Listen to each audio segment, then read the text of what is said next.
Boa noite a todos, resolvendo mais uma questão. Vamos ao enunciado. Veja a tirinha abaixo.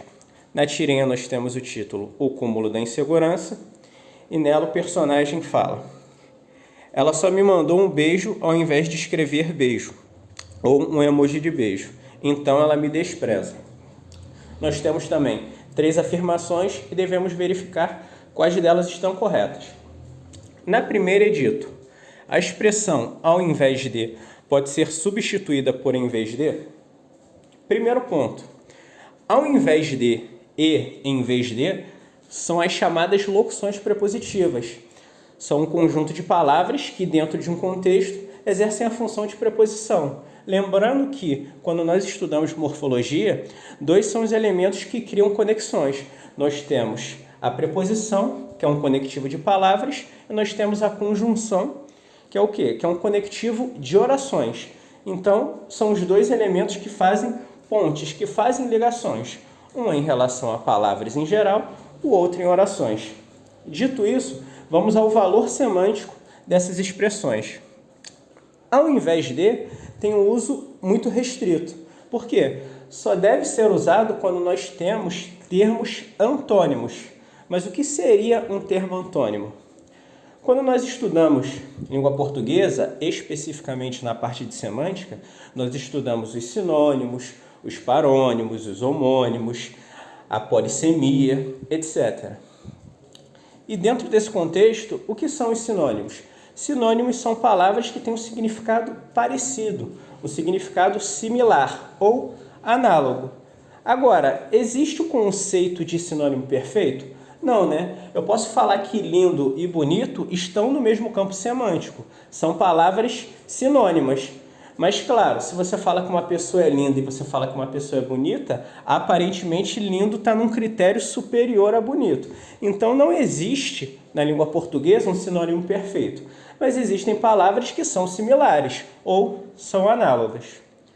Em contrapartida, nós temos os termos antônimos, é onde ocorre a antonímia. E o que seria antonímia? Justamente o contrário da sinonímia, né? Nós temos termos de significado oposto. Por exemplo, feio, bonito, rir e chorar, feliz e triste. São termos o quê? De natureza oposta. E essa locução prepositiva, ao invés de, tem esse uso restrito a termos antônimos. Perceba também que na tirinha o rapaz empregou isso de forma incorreta. Ele utilizou ao invés de, quando na verdade ele deveria usar em vez de. Porque em vez de tem um uso mais largo, tem um uso mais abrangente e pode ser facilmente substituível por no lugar de, na posição de. E como tem um uso mais extenso, o uso ele não é restrito somente a expressões antônimas, a substituição é tão correta no contexto que corrigiria o erro da fala do rapaz. Então, essa primeira afirmação está correta? Corretíssima. Ao invés de pode ser substituída, eu não digo nem que pode, eu digo que deve para corrigir a fala do rapaz. Então, essa primeira afirmação está corretíssima. Na segunda, nós temos o me no primeiro balão exerce função de objeto indireto? Primeira coisa, nós devemos nos atentar aos pronomes oblíquos átonos e suas funções. Os pronomes oblíquos o, a, os, as só exercem função de objeto direto. Já os pronomes me, te, se, nos, vos podem exercer função tanto de objeto direto quanto de objeto indireto. Então, nós devemos analisar o contexto. Aí, claramente, nós temos um verbo bitransitivo, né? Mandar algo a alguém. Ele mandou um beijo e esse me, o que ele representa? Justamente o objeto indireto. Poderia ser um beijo a ele, um beijo a ela. Todas essas substituições podem ser feitas. Então, quanto à predicação ou à transitividade, o verbo mandar é transitivo direto e indireto, sendo um beijo o objeto direto e o me, o pronome oblíquo átono, que exerce função de objeto indireto. Então, segunda afirmação, corretíssima. Na terceira e última afirmação, nós temos o pronome me, no segundo balão, pode ser colocado logo após o verbo. Aí tem a substituição despreza-me. Vamos observar. Então ela me despreza.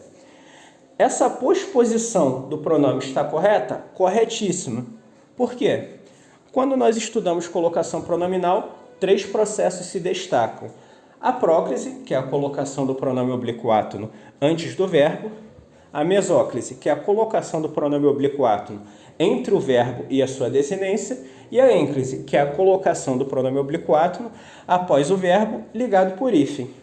Agora, dentro da próclise, reúnem-se as principais regras. As regras das chamadas palavras atrativas, que são palavras que puxam o pronome oblíquo átono para antes do verbo.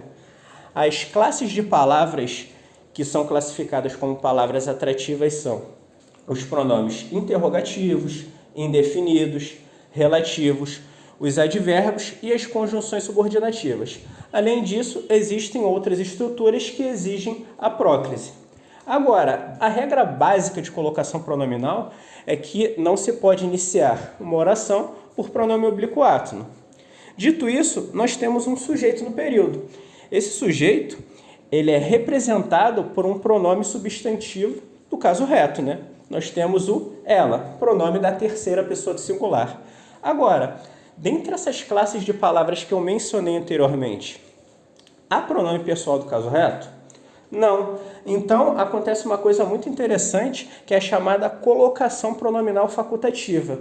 Quando nós temos um sujeito explícito no período, de base substantiva ou pronominal, que é o caso do período, e não temos nenhum fator que obrigue a próclise ou que obrigue a ênclise, nós podemos colocar o pronome tanto antes do verbo quanto depois dele.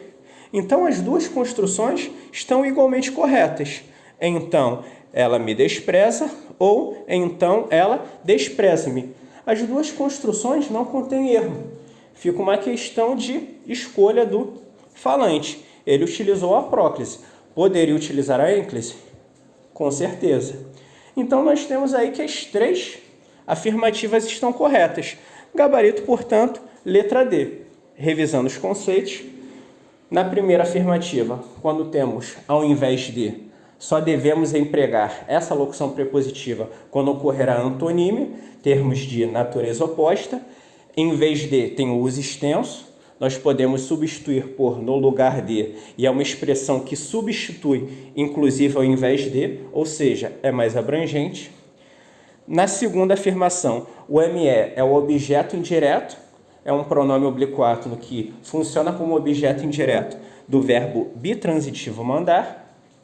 E na terceira, nós temos a colocação pronominal facultativa, porque temos um sujeito explícito com base pronominal e nenhuma palavra atrativa, ou nenhum fator que obrigue a empregar a próclise ou a ênclise. Gabarito, letra D. Caso tenham gostado, inscrevam-se no canal e deixem um like.